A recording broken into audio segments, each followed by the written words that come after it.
Okay, welcome back. Thank you for joining us. I'm Sonia from Celestia Astrology, and we're going to be looking at the weekly Astro update for the 20th to the 27th of November today. And I'm very lucky to be joined by my very good friend Shauna from smartastro.com. Shauna, do you want to say a little bit about yourself and your work? Yeah, I'm Shauna. Thank you for having me again, Sonia. I am available for natal readings. Just gab about astrology if you want to. You can find me at smartastro.com. SmartAstro is the handle on all the socials, so you can find me there too. Yeah, let's take a look at this week. Great. Okay, so we're looking at the 20th to the 27th, and we start here with on the 21st, the Sun will enter Sagittarius, the lovely sign of Jupiter. Kind of like the last sign before we get to the full winter solstice sign, I feel. And then we get the first aspect with the new Aquarian Pluto, which is a sextile from the Sun. And that just feels quite nice to me. A sextile is a nice Venusian energy aspect, a nice gentle easing in to our themes. On the 22nd, we've got Venus sextiling Saturn.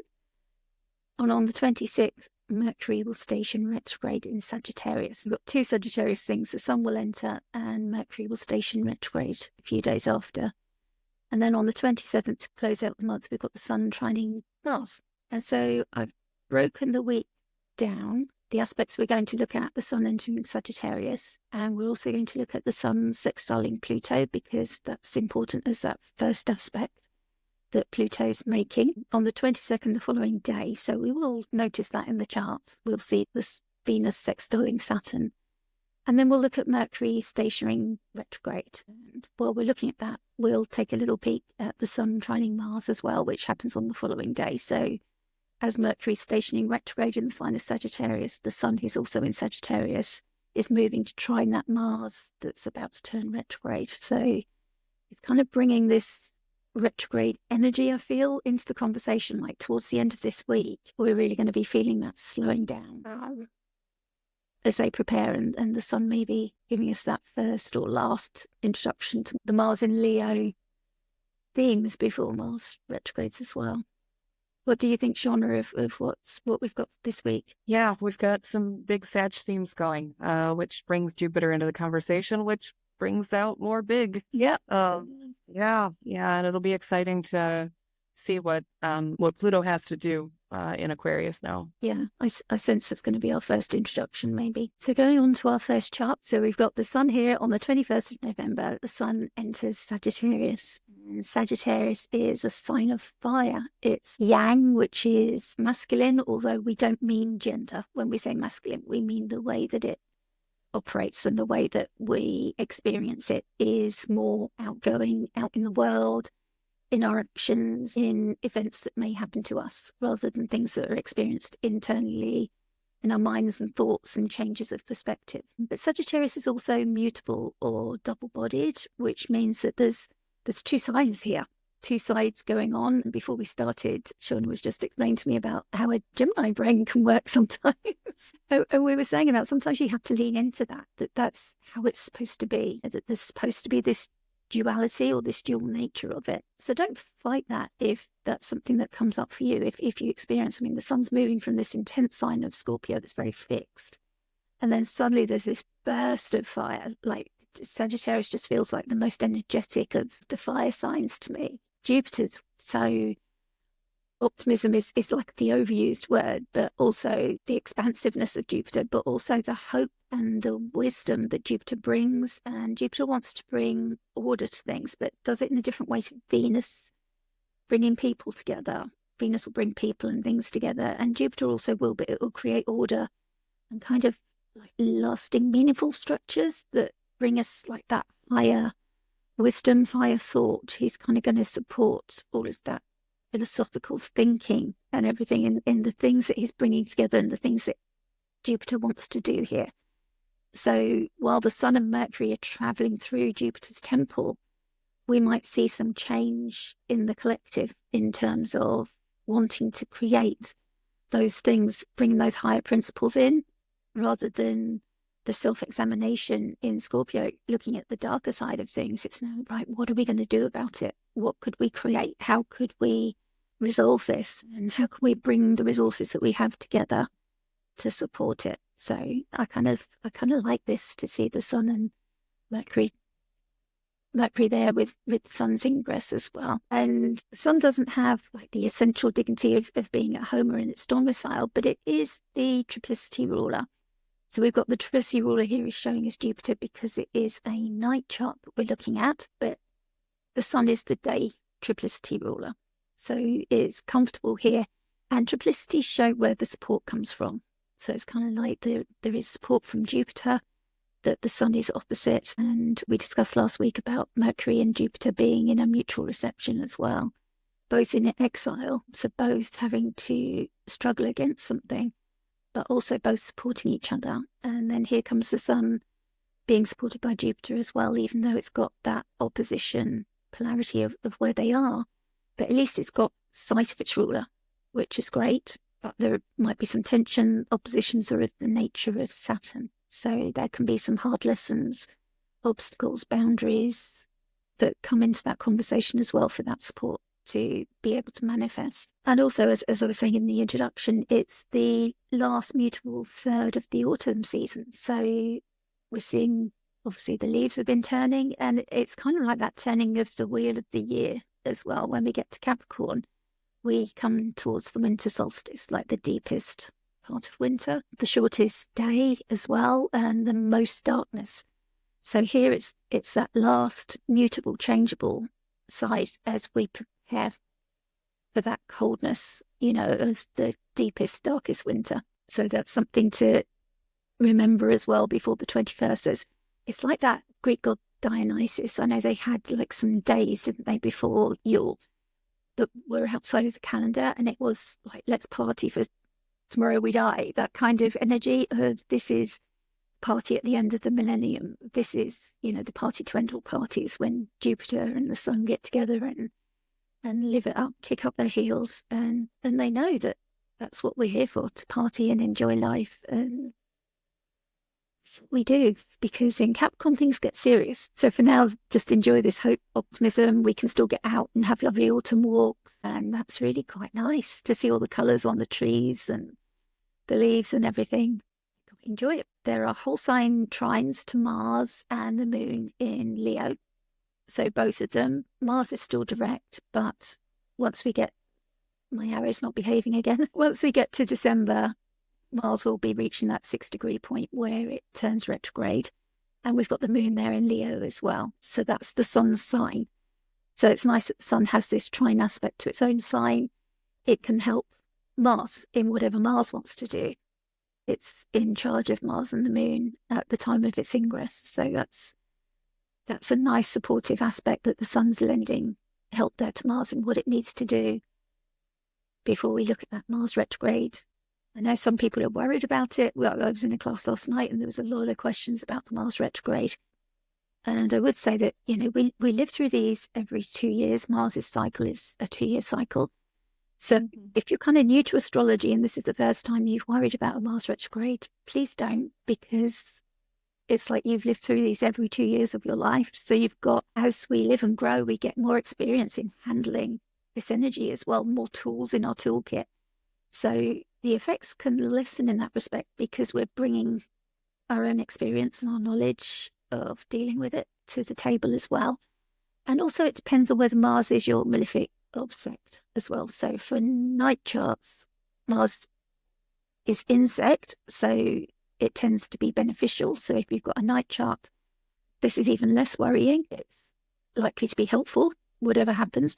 And if you've got a day chart, yeah, there's more of a possibility of difficult Martian things happening, but also quite often they're quite mundane that people experience when it actually comes to it. And usually it's something that you need to look at and you need to review. And if you're doing that work anyway, you're already there. Anyway, I didn't mean to go too deep talking about the Mars retrograde, but No, that's great. It's like the Sun trining it just is a nice final goodbye before we reach that retrograde season, because we have been talking about it for most of the year. And the Sun's also got a square to Saturn and Neptune in Pisces. That means it's a whole sign square. So as the Sun ingresses Sagittarius, it's going to be in that square with Saturn and Neptune for the whole time it's moving through Sagittarius, which is usually a month. It usually goes in on the 21st, 22nd of the month, and then 21st, 22nd, it will enter Capricorn. So for that month, it will be in that square. But once it reaches 12 degrees, after that, it will be what we call flowing forth from Saturn. So it's more intense when it's applying. So it's only for that first 10 days or so that is at the most intense of that square to Saturn.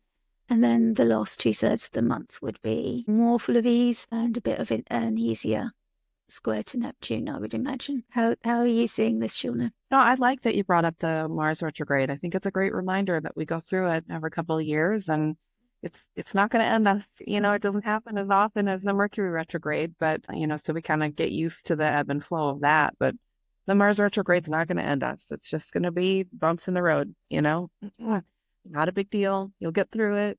Yeah, sometimes when we talk about something so much, the astro anxiety can build, and then people who are hearing it who don't fully maybe understand everything about it can 100%. There's something worrying coming. But yeah, I mean, it's a big deal in the astro community because it's only every 2 years. So the more rare something is, the more we maybe talk about it. Yeah, I mean, all of the planets have a retrograde cycle. It's just that the outers are usually, in a retrograde cycle every 6 months. They go forward, they go backward in about 6 month periods. So we're not really feeling those the same way that we do with some of those closer planets. But, a Venus retrograde and a Mars retrograde, it's not as often as a Mercury. So we always hear about Mercury going retrograde because it's like 3 times a year. So we deal with these cycles where we get these little hiccups in communication and, all the usual things, all the rewords. But with Mars and Venus, it's every couple of years. And so we like to take note of things that happen a little less frequently. And in that, to avoid that astro anxiety, if you pay attention to what's going on, then you know how to plan for what the possibilities are in the future.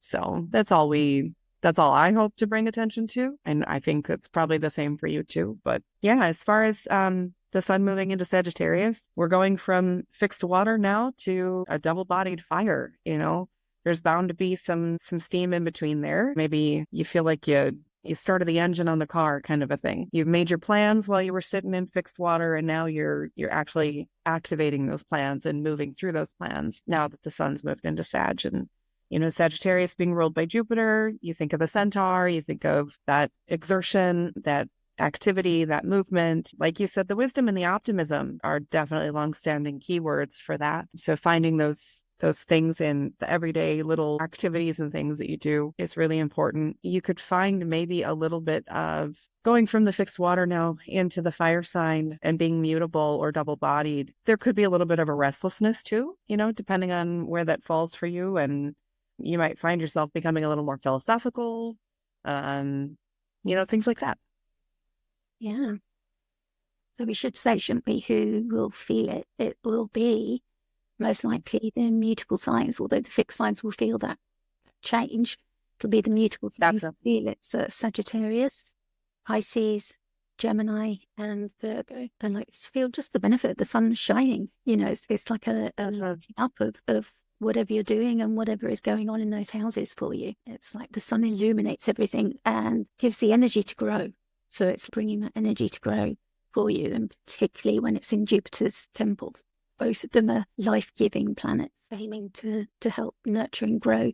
And what you really want to do is just make sure you know what it is you want to grow and work on that, and not that it's things that you don't want to grow. There are things in life we don't want our waistbands to expand, for example. So beware of maybe overeating, especially as we're coming into the holiday season and everything. Maybe that's why it is a Sagittarian time. It's all those Christmas parties and Thanksgiving parties and everything coming up, and there's plenty of food. So maybe have a plan for that, especially if it's prominent in your chart. That's one way that it could manifest, maybe. Yeah, indulgence is a great word for Jupiter too, isn't it? Between Venus and Jupiter, excess, indulgence, expansion, like you said, the waistline, that could happen. We're coming into all those end of year celebrations. Feels like everyone's making those plans while we're still in that fixed water, and then executing those plans once that sun moves signs. I sometimes like to think, okay, I'm going to ask Jupiter to grow this, and really focus on the things that I want to grow in my life. Yeah, that's a great idea.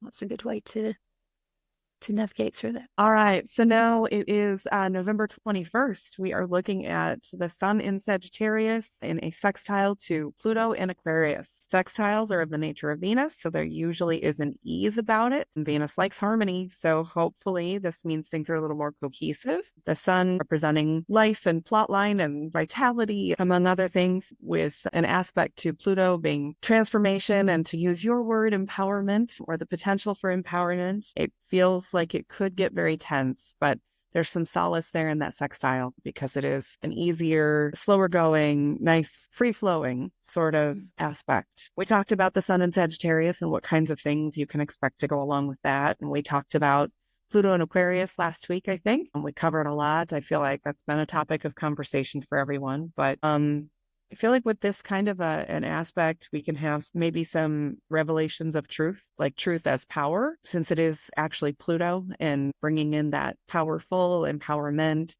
transformative, kind of a word. Maybe some things are going to be uncovered that can maybe propel us in a positive direction. I think that's definitely an opportunity with this aspect. Maybe some of that adventurous optimism. We talked about optimism a bit ago, with the Sun moving into Sagittarius. Maybe that Pluto is going to have some influence there. And maybe instead of doing what people always expect of you, you try something new and something different. And that works out better than you're expecting. There could also be some things, debates about freedom. We touched on the recent election and how things have been going with that. And there's been a lot of conversation about recounts and what's fair and what's not fair and ethics. And I think those can definitely be some themes that continue to come up, particularly during this aspect. And Pluto is very, very slow moving. We know that. We talked about that before. The Sun moves about a degree a day. So it's going to be in aspect for some time, whole sign in particular, but degree-based aspect, it'll last a few days, if not the full week.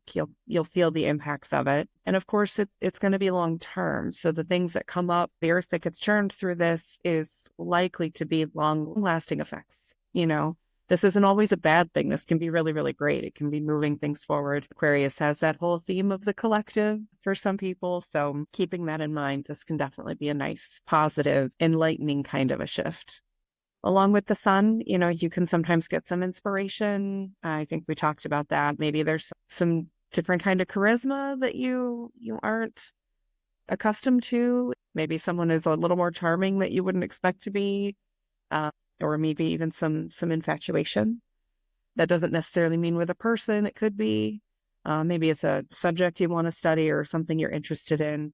Sag can bring a lot of themes around learning or teaching. I really like that because, I was reflecting on how they're both yang signs with the Pluto Sun, where it's been in Capricorn before. It's been an internal thing for many of us because that was a yin energy and feminine, which is more receptive. So in the way that we personally experience it, whereas now these aspects that it's making are more external, where we talked about the difference between the yang and the yin. So how that might manifest, like things that you reviewed of your Pluto and Capricorn journey now being shown, okay, you're now in your Pluto and Aquarius journey. It's time to start taking action on these things. And we're being shown maybe where the action needs to be taken, but it's very gentle, this sextile from Venus. It's a Venusian nature. It's not a square that's demanding or an opposition that's demanding you must take action and really pushing you over that edge to do it. It's something that's saying, oh, you might want to think about this. The good news is if we tune in when we get those little thoughts in our head, we might want to think about this. Watch for them because they're your little prompts and they're what's going to make the squares and the oppositions so much easier as the Sun moves around and as the other planets move around. If we're tuned into, okay, what is our Pluto and Aquarius story? Of course, we can't know what the next 20 years of our story is going to be, but if we tune into what's coming up, particularly in this time with this aspect, it's kind of like that little intro, like you go to the theatre and there's a little thing that tells you a little bit about what you're going to see. It's not the full story, but it's like a nice gentle introduction and what you might want to think about, what you might be looking forward to. Is it Act 2 or Act 3, or is your favourite actor there, or is somebody else playing it tonight?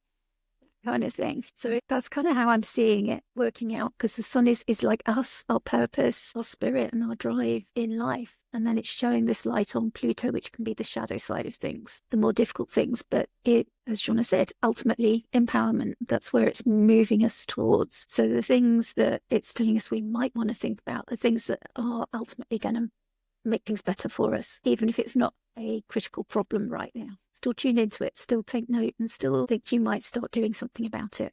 You know, I've heard in Pluto stories, people say, actually, I had that voice in my head telling me before I took the action. I think this is the point where that voice starts speaking to you on what you might want to do. And I think it's nice they've both got that aspect to Jupiter, although Pluto's like got the trine to Jupiter. So the whole time Jupiter's in Gemini, we've got that trine. So that's kind of nice. While the sun's in Jupiter's temple, that's kind of like another testimony that this is supportive and easy, a little bit more helpful. The other thing was that they neither of them can see Venus. And Pluto can't see Saturn, who's the ruler of Aquarius. So there's a little bit of them both being a bit in the dark. I sense there's like this aversion. And my advice to people with aversions is always listen to the people around you. Because sometimes the voice doesn't come from you. It comes from, actually, this is the third person today who's told me this, you know, or the third bit of feedback I've had saying the same thing. And again, that's the kind of thing we want to be tuning into right now, that the voice isn't directly coming to us. It's coming in a circuitous way.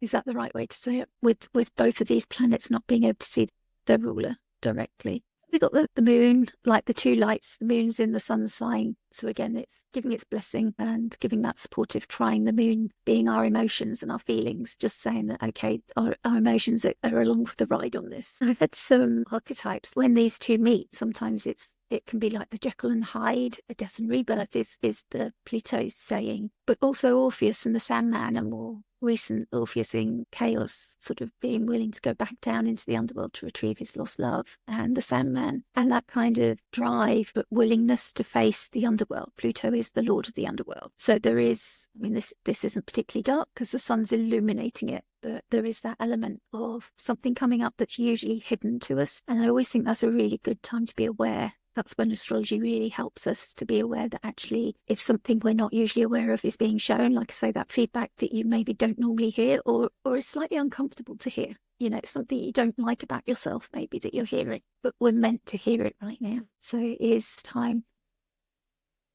And if we do this work now, we're going to save ourselves a lot of, you know, heartache and struggle as we move on. I think we'll have to see. I haven't been an astrologer long enough for a whole Pluto transit through one sign to be sure of this, but that's my theory anyway. And that's what I've seen play out in my own life and what I've heard from other people as well. But I'll tell you in 20 years if that's how it actually worked or not. You know, that's a really interesting thing that you just said, because I'm noticing too that we've just had a Moon-Pluto opposition. Moon would have been just about conjoining Mars too, just before. So you're totally dead on. I think that it might be something that stings at first, you know, but it's something that's constructive that you can use and you can turn the jewel, right?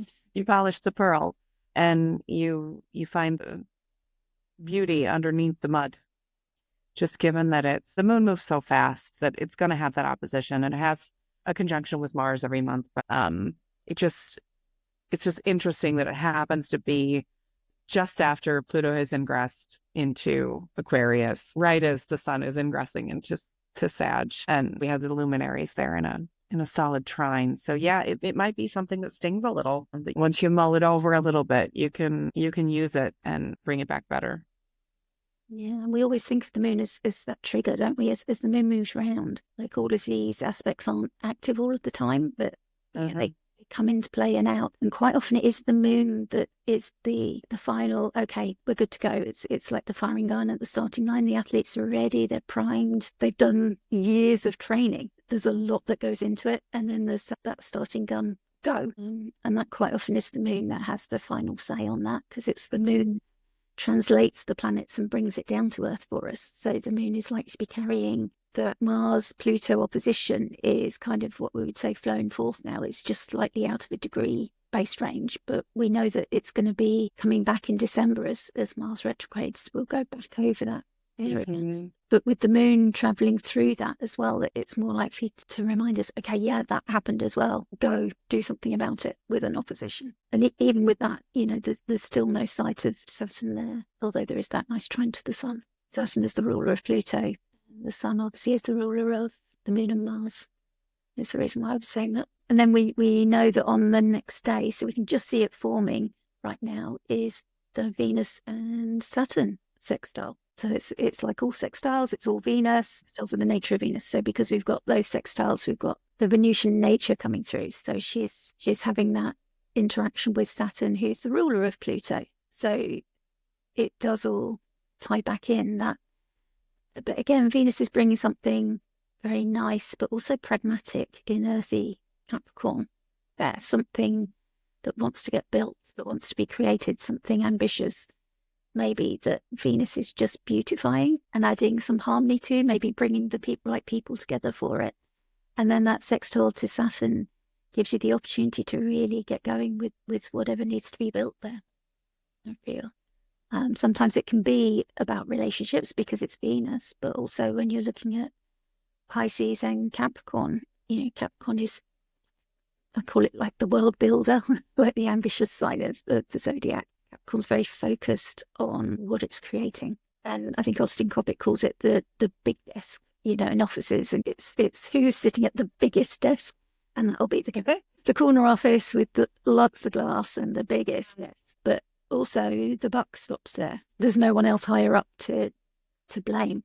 So that's Capricorn. And then in Pisces, it's a completely different vibe. It's kind of endless and ethereal and flowing. But Saturn's there wanting to create something. And Venus is the triplicity ruler there. So there's an affinity as these two meet in their Venusian sextile. Saturn's in the sign of Venus's exaltation. So we'd call that a mixed reception. Venus is in Saturn's temple and Saturn's in the sign of Venus's rulership. So there's something that they're working together, collaborating on very, very nicely to create for you.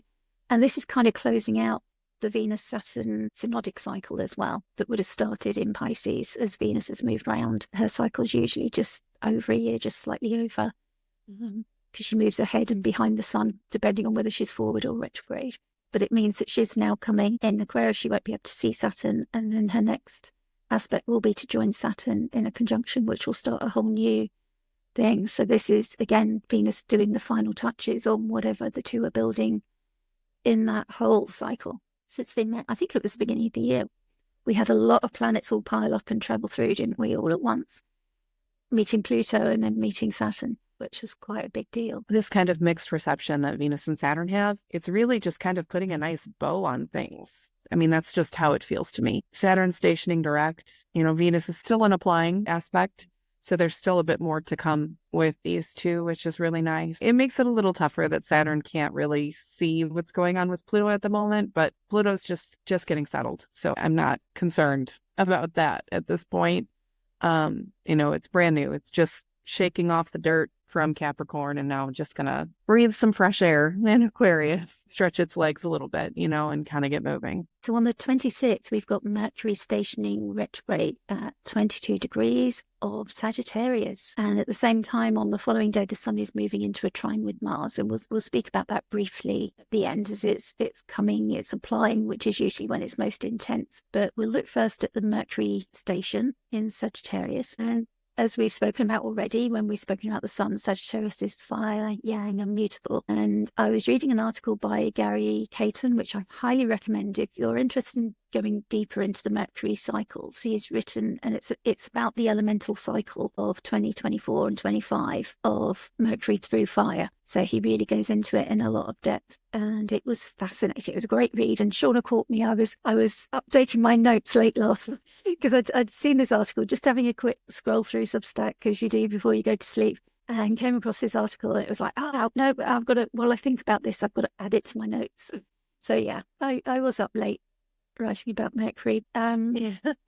He talks about how there's this 6-7 year cycle as Mercury retrogrades through all of the elements. So at the moment, we knew that for 2024, it's all fire, and there's 2 more fire retrogrades to come. But when I looked at them, some of them start in water, which is interesting. They start or end in water, and then we move into a water year.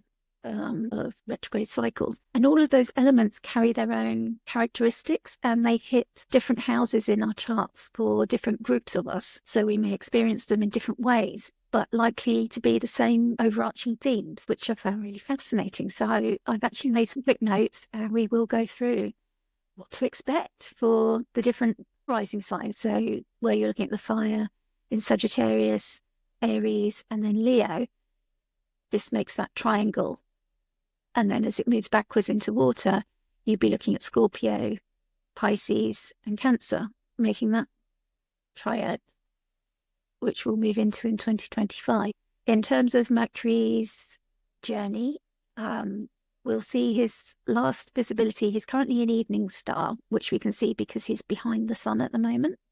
And his last visibility will be on the 30th of November. So although he starts retrograding, he'll still be visible for a few days before he then dips below the ecliptic and below the horizon for us, and before he'll re-emerge as a morning star. And what Gary said in this article was that I hadn't thought of is, of course, because Mercury's crossing the ecliptic, Mercury also has its own nodes, its own north node and south node. So we find that Mercury is also meeting its north node here. It's like a conjunction, which would be when we get an eclipse of the sun and the moon, is when they meet the moon's nodes. That causes an eclipse. So in a way, this is Mercury having like a small eclipse. So then you think, okay, well, what was the last time Mercury met the north node? And that was in the retrograde in September. So events in September might have the same theme that then carry forward. So it's like every other retrograde. One would be the north node, one would be the south node, but there would be a similar theme. And north node is like modern astrology would look at what you're moving towards. In Hellenistic, we've been taught it's more of like the hungry ghost of something you just can't satiate yourself. You're moving towards something, but it's never enough of it. Now, how Mercury experiences its north node, I do not know. But I'm now quite fired up to get Gary's book, Lean Into All Things Mercury, and see if I can learn some more about what happens when Mercury meets its node. So I hope you don't mind that I'm sharing it all with you in my excitement of finding this new information. So it'll meet the node on the 1st of December. That's the moment. And I think it was the 4th of September was the previous one. And then it forms an inferior conjunction with the sun. So that's when it makes its Cazimi moment. So that's the smallest, it's been at its shortest elongation rather than its greatest elongation, and an inferior conjunction. So at the moment, we're still seeing Mercury in its psychopomp phase, and it will be emerging into its trickster phase, which I think I've got wrong before, where I've said it's in one or the other. Checking those phases, I'm fairly sure that's where we are now. And this kind of gives some insight into how the as above, so below that we quote so easily came about. And it's because of this Mercury movement across the ecliptic. Obviously, the sun travels in a straight line along it. The moon goes in that line, and then Mercury does also, and goes to those places that other planets just can't reach, like even the moon. That Mercury finds this information and can share it with us. So that's why he can be known as a psychopomp. When he's not visible, it's thought of as the underworld then. And so when he's going retrograde, usually for planets, it's like a east-west kind of motion, but for Mercury it's also a north-south, upwards and downwards kind of motion. So it's so wonderfully complex and so hard to get my head around. So I hope I've explained it in a way that makes some sense to you, because it took me a little while to take that in and understand that that's why we get this wondrous looping effect, which Crystal often talks about, like being a stitch, like going back on a stitch, or when you finish the end of something and you do like some extra securing stitches. So I get the sense of this Mercury retrograde as a securing stitch. Okay, we're just looping back. People say in meetings, don't they? Let's return back, or let's loop back to something. So yeah, catch Gary Caton's article, and you can check Gary Caton's article on Substack. It's called The Mercury Elemental Year for 2024 and 2025, or his book I've just checked on, still available on Amazon, Hermetica Triptycha, The Mercury Elemental Year. And I imagine that's going to take us even deeper into the joy of this. So I'm going to give a little rundown on what Gary says each of the signs will experience. And like I say, so if you're an Earth sign rising, which is Taurus, Virgo, and Capricorn, and if you're not sure, you can try on Astro or the Chani app, and you can pull your own chart up. If you've got your birth time, you'll be able to find out what rising sign you are. Or you might recognize the themes as we move through them and just instinctively know which one is the theme that you're working on this year. So with earth signs, they're sensitive to the emotional dynamics of life, Gary says. Your sense of familial connection and duty, and your contribution to the following generations. At some point this year, you will probably experience either some strain and or emotional renewal in the bonds of your most intimate circles. And I'm an earth rising, so I will share that I've had family situations, older parents going for operations, my sister not being well. There's been that family strain in terms of how can I help them? What can I do? What's going to be constructive help? They really don't want me to help with astrology. I have found, much as I would love to, and I can see a lot of this in the astrology, that's been some learning for me, is to step back from stepping in with astrology help and find other ways to help them. That's been something I've had to learn this year, so I can definitely see that for myself. For air signs, and here we're looking at Gemini, Libra, and Aquarius. So if you're one of those three rising signs, you're likely to be more sensitive to the relationships between people, which will impact you in a more personal and direct way. And at some point this year, it's likely you will face some social challenges. I don't know, do you know anybody who's an air rising that we can connect to? No. No. I'm surrounded by fire risings and earth rising. That's so funny. Yeah. So hopefully if you are an air rising and you've been experiencing this, please do tell us in the comments, because it's interesting that this is like a theme that there's been 3 retrogrades working on, and then there'll be another 2 in 2025 working on these themes for all of us in those 3 signs. And water sign risings. So here we're looking at Cancer, Scorpio, and Pisces. Water sign risings, Gary says, will be more sensitive to resource issues, which will take on a more personal feeling and dimension. At some point this year, you may find you have less or even more of something you previously thought. This includes intangible resources like patience and kindness and courage, so like personal attributes as well. Do we know anybody, Shauna? Well, I live most of my days as a Cancer rising. Yeah, I think I mentioned to you earlier, I work in a teaching setting in my regular 9 to 5, and I work with adult students, and most of them, beyond telling me that I'm very much mom vibes, that I have a lot of patience with them. And how much they appreciate it. But on a personal level, the topic of patience has been a primary focus for me, as well as I think a lot of people are feeling the whole budgeting situation. So when you spoke of resources, that's where that seemed to light up for me a little bit too. Well, I hope you fall on the side of having more of something than you thought. That's our prayer for water risings. And then we move on to fire sign risings. So here we're looking at Leo, Sagittarius, which we focused on a lot this week, and Aries. And the fire sign risings will be more sensitive to your image and how you come across to others. From time to time, it may feel like you need to tweak some things, or you may even feel called to begin to construct an entirely new image rather than updating or improving on the existing one. So do we know any fire sign risings? I know a lot of fire sign rising. In my everyday life, I work with, siblings with, mother-in-law, and parent of. Yeah, so I have a lot of fire around me. My child in particular is a Leo rising and has been experimenting with their personal aesthetic, so different clothing styles, different hairstyles, things like that. So that I feel is definitely touching home. So yeah, just to close up with Mercury, as we've said before, it's all the words: review, reflect, revise, rewind, revisit. And we should add, what's that word, like reboot your computer before we get to the actual Mercury date, before we get to the 26th of November, just restart. Yeah. Yeah. I need an RE word for that, really, because that's quite often what's most important for me, because quite often when it's going to affect me, then I'll know, because before the retrograde even starts, as Mercury's in shadow, I'll start having problems. Everything gets full. And yeah, I've just had the notification just in time that my iCloud is full. So I had to spend, while you're trying to work, you then have to spend a couple of hours either deleting it or deciding you're going to up your budget to spend more money that you haven't got on cloud software or whatever. So I prefer to go through and spend the time deleting stuff. And I swear every time I'm going to be more organized doing it as I go, but it never happens. You're in a rush. You've got to upload something and you've got a deadline. So you do it and then you move on to the next thing. But then it comes to bite you on the bum when it's full and you've got to go back and spend 2 hours that you haven't got deleting. Deleting things I really don't want to delete as well. But I suppose that's a retrograde theme as well. But I think that's a thing with Earth risings, maybe find that wanting to hoard everything. It's like, I've worked on this, I want to keep it. So deleting it breaks my heart as well. It's not a job I enjoy doing, but it is a necessary job before Mercury retrograde, at least for me. And also to remind people again, not to worry. This happens 3 times a year, 3 weeks that Mercury's retrograde, although it's a lot longer in the shadow. It's in its shadow now up till the time of the retrograde. Be out of the shadow when it gets past the 22 degrees.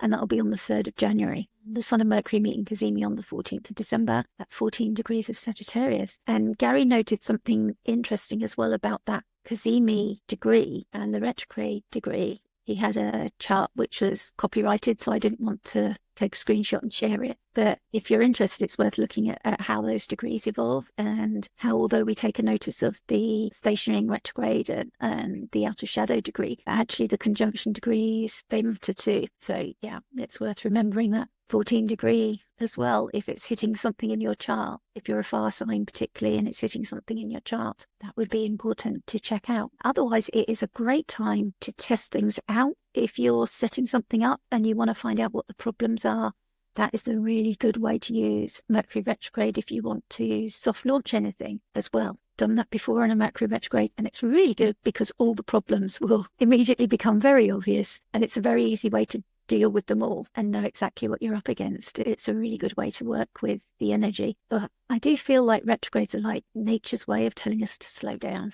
which is hard around this time of year. But sometimes I do think like nature has its own innate patterns, and the direct movement of the planets, we get a boost of energy, we move forward with things, and the retrograde is slow down, lean into it and take a bit of a break. So as well, look after yourself and slow down a little. See if you can take something off of your burden, even if it's just for a couple of weeks.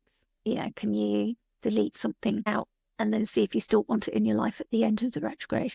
That might be another good way to work with it. What are you thinking, Shauna? Yeah, we're moving into the slower season. So, it's going to be a good time to make sure you're checking off all the boxes. For me, I love it when, it gets cold and I can hibernate.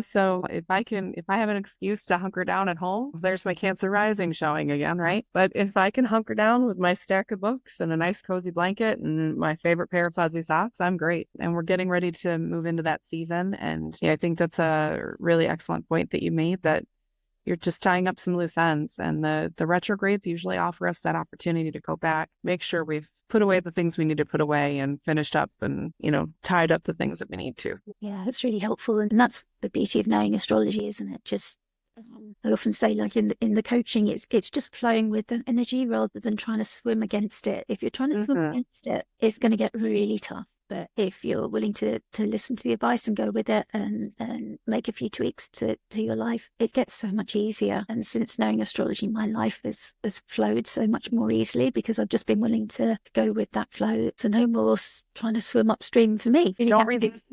Yeah. Don't resist the current. Yeah. Quite often it's not the astrology bringing those to us. It's just our own brains or a capitalist society saying, you need to be on that treadmill 24/7. It's like, no, you don't. And actually rest is very important for us. And that's saying that you can't pour from an empty cup. They found quite often with productivity that it doesn't go up once hours go up. So you reach a certain point where actually reducing somebody's hours by 2 hours would actually increase your productivity than it would by increasing it by 10 hours. And that person can be at their desk or at work for 10 hours longer, but they're not going to produce any more at all. Right. They're just going to have a less beneficial work-life balance. I did have the note of the shadow. I thought I would. It entered its shadow on the 7th of November when it was at 6 degrees of Sagittarius, and that's where it will station direct on the 15th of December. And then we'll see the morning rise, and its first visibility as a morning star will be on the 11th of December. So that's just some dates if you want to check in your diary. If you look out for Mercury as a morning star, if you're an early bird, Mercury will be there before the sun, which is like a nice way to spot it. And as of right now, Mercury's still visible, but it's going to be at sunset until after the retrograde, so that you know where to look for that. Yeah. Right now it's still visible just until the 30th of November. It's still Yeah. visible in the evening. And then, as we said, that applying Sun trine Mars is moving into place as the Sun moves further into Sagittarius. It's just got one more degree to go, one more day to go. But this is kind of like the most intense point of it. We were discussing before we started recording about how this might show up. And quite often it's very bold, yang, assertive, brash kind of actions. You know, you think of like the soldier or the bodybuilder kind of archetype when these two meet. And it can lead to aggression on the roads as well. It's a good time to watch out if you're driving. People who have a slightly short fuse can get very hot-headed at that time. You know, no judgments, but it just is a thing, isn't it? Since we've been watching astrology, we know that Sun Mars and seeing accidents on the road or whatever are a thing. Or people texting saying, oh, I had an awful journey because everybody was so aggressive. And it's like, yeah, I know why. Yeah, I love that that's actually happening on a Tuesday. Yes. Mars Hard day, but it's in a trine, so hopefully it's a little more gentle. Yeah, and when it's in that trine, that's the nature of Jupiter. So it's got something that it can bring us that's beneficial. You know, so whatever that bold pushing forward energy is moving into, it's something that be of benefit for you. So again, it's watching for where that comes and how could you use it in your own life, I suppose. So again, we're looking at the fire signs there. We've got Mars in Leo, the Sun in Sagittarius, and Aries would complete the triad. But equally, as it's the Sun moving into it, we would say it would be the double-bodied signs as well that might feel it. So that's Sagittarius, Pisces, Gemini, and Virgo. So they're the signs that might feel that. But we were talking also about the fight that happened just before we started recording, the Tyson and is it Jake Paul, and sort of how that kind of meets the archetype as well, like these two giants of different industries almost, because I think Jake Paul is a YouTuber, a famous one. I mean, I don't follow boxing, but I'm just interested in the astrology of how well timed it was. And Shauna was telling me about Tyson's outfit that I hadn't heard of, but when I went to Google it, all that came up was Jake Paul's outfit and how expensive that was. I was like, so he knows how to put on a show. And then you see that Leo element, Mars in Leo, you know, is this person in this diamond encrusted boxing outfit. And we thought, and meeting in this match that I saw a lot of, and I don't follow people that talk about sports. So when sports intrude onto my timeline, I know there's something going on, I suppose, and I pay a little bit more attention about, okay, where's the astrology in? Yeah, I thought that was a really great example, especially with the flashy, you know, the costume effect of their gear and their actual attire during the match or leading up to the match. But it was two titans of their own industry coming together, and literally it's that mano a mano macho, you know, overzealous kind of something to prove, even if it's, I don't know, without a full proving, even without a real point to it, just to draw attention. This feels very attention seeking as far as this aspect goes. I'm sure all the people who made money from it, you know, given it was big enough to intrude onto my timeline, which is usually all astrology related. I'm sure there probably was a lot of money made. So. No doubt. But, you know, I mean, besides just being very flashy, confidence, motivation, maybe some different things with leadership, initiation, those kinds of things could definitely come up. Yeah, it's interesting as well how, like, again, I can only judge by the people on my timeline and their chat, but they definitely thought that Jake Paul was the underdog.